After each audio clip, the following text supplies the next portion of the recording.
Seriously, I'm gonna hold up the. Thank everyone for coming today. I'm going to scan the room and get a view of all of our guests, and I'm the 10th person. I'm the videographer. Waving's good. Hi, teacher. We love Tina. Okay, thank you, Tina. All right, my name is Tina Evans, and I've invited you here today to discuss something that's very near and dear to my heart. It's the right to die with dignity, a comfort care approach to die the good death.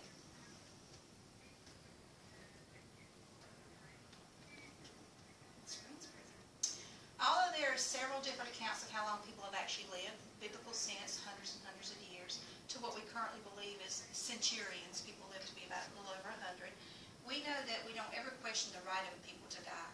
But what we do think about is how they have the right to die a dignified death. So ask yourself, do you want to die a good death? The current national best-selling book, Be Immortal, informs us that in 1945, most deaths occurred at home, which was pretty typical for that time. 17% of people died at home then because people pretty much knew how to take care of people at home. But now, if you look across the United States, people are dying where? Nursing homes and hospitals. So that has really shifted to who's actually doing the care for those patients. Whether death occurs by war, accident, aging, or illness, as a society, if we cannot deny death, we must attempt to master it. Death with dignity is actually a movement that provides elective options for the dying to have control or say in what they want to have happen at the end of their life. Dying becomes undignified when an individual is denied the ability to decide what is to happen at the end of their life, and their values and stuff are then actually violated. Dying with dignity actually is very simple. These wishes can be as simple as, I want to die as free of pain as possible, or something as majority of people actually have made their end-of-life decisions and would say, I don't want to die with any kind of artificial support. I don't want any nutrition, a breathing tube, that type of thing. And it's our job as a society to honor those wishes. In the book Lessons from the Dying, we find that we seem to have learned to fear life rather than delight in its wonder. Living at the end of life teaches caregivers how to expect what is going to happen at the end of their lives. So it kind of prepares the family to know what the body's going to transition to. And it helps prepare them to understand so they're not so afraid of the life or the death. There's always been controversy around life and death. Never a doubt about that. And hospice and comfort care supports the patient and family during terminal illness, and it's actually a patient's dying focus. Palliative care focuses on symptom management and chronically ill people. Our society often mixes those concepts together and we really don't understand. Then you throw in the term euthanasia, which is a separate action altogether. So for that reason, we're going to discuss those 4 things so that you can understand them. Hospice care. Hospice is for people who are beginning the end stages of the dying process. These people actually have a disease that is actually life-limiting and is going to take control over their whole being. And it's actually for us to provide medical care at the end of life. This care is intended to help ease the person's pain. It's helped to prevent or relieve any kind of suffering that they may have, and while respecting that person's body and dignity. The hospice team is a large team. It focuses on symptom management, focuses on natural death, and the quality of life that a patient has. The team is made up of doctors and nurses, social workers, and chaplains, who all work along with the certified nurse assistants providing daily care to these patients. And helps the families teach and learn and understand how to care for their loved one. Comfort care is a little different. It's dignified care because its approach is always patient-focused and it's always on symptom management. It's kind of like a pro-comfort choice. The key must be direct focus on what the patient actually wants. There is a book called Checklist for My Family that helps a dying patient actually compile lists to actually give you ideas of what they want at the end of life. Palliative care means to relieve or lessen symptoms without curing. The misconception people have is that palliative care people are dying people as well. Palliative care people are not actually always dying. Palliative care people are patients that actually have a disease or a symptom that needs to be managed and not actually cured. But these people do not need to be terminal to have palliative care. Then you've got euthanasia. Euthanasia has also been called doctor-assisted suicide. It's called physician-assisted suicide, but it basically means to take a deliberate action with the express intention of ending a life to relieve intractable or persistent suffering. It's important to note that comfort care does not play any part in that at all, be it as hospice or palliative care. So we're going to consider this scenario.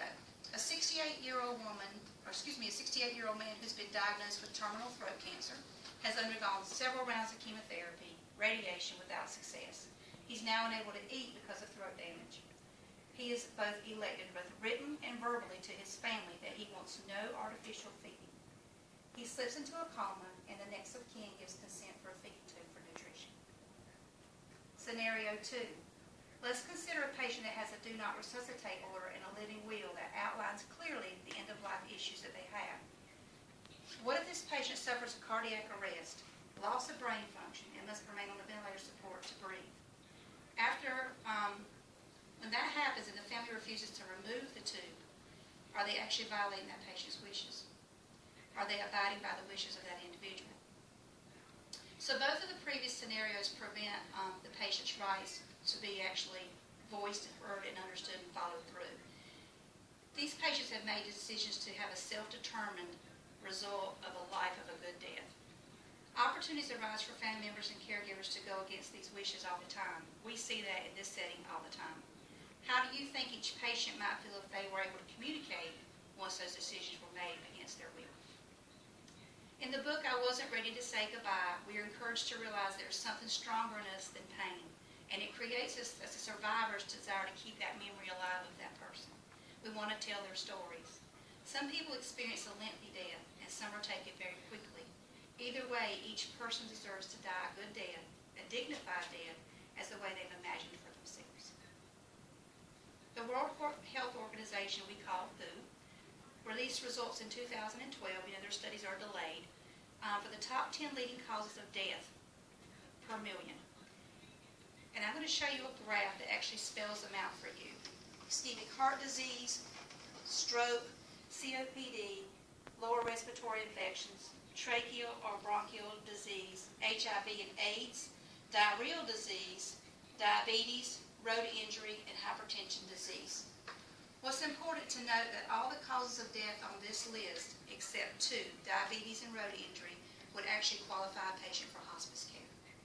So what I want you to get from this is that no matter what disease you have, unless you're getting ran over in a car, or you have diabetes and comorbidities with that, you have the right to elect hospice care or comfort care for yourself. If hospice care was offered to any of these people, if they elected that, it would allow that patient to receive comfort, or allow the family to receive much needed attention to help them focus on what the dying process is all about. This would also facilitate the likelihood of patients' wishes being honored, because you have a support system there saying you're doing the right thing. The question isn't when does a person have a right to make decisions regarding what they want to occur or not occur at the end of life. The answer is actually simple. They should always have the right afforded to them when in sound mind. It should be respected and honored regardless of our own personal beliefs or emotions. Advocating for a good death and improving the end of life has become the mission of many organizations. We have dedicated individuals in here all the time that focus on these things and actually violate us morally and ethically a lot, but we have actually have boundaries that we cannot cross. The wishes, regardless of what others perceive are right, should always be honored. We are challenged to think about how we would feel if someone took our right away from us. These are the works that I have cited. Does anybody have any questions? Yes? So for our unit here, do we have it correctly named as the palliative care wing, or should it be named something different? It's actually named palliative care because that is the hospital's label they attach to what we have the right to actually do certificate of need. But the patients we care for are truly hospice end-of-life patients. You have to have a true hospice patient to be admitted to our unit, but it's still the comfort care, the palliative care way. Do you know if North Carolina is physician-assisted state for Suicide, it is not, North Carolina is not one of the ones, most of the states I've seen that's allowed physician-assisted suicide have been the western states. So like Colorado, places like that, we are not a physician-assisted suicide state that I know of.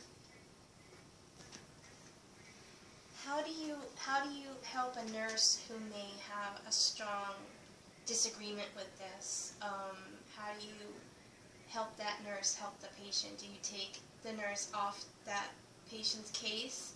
Let's say she really feels like you have to preserve life at all costs. So what would you do in that situation to help the nurse and the patient both be happy?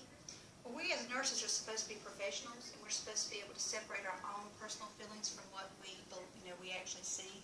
And that would be an opportunity for growth for that nurse. I wouldn't see taking the nurse away from that and enter her with someone else, precepts, so she can actually see by example exactly what's going on, so she can better relate to that patient's case. Because when you remove the person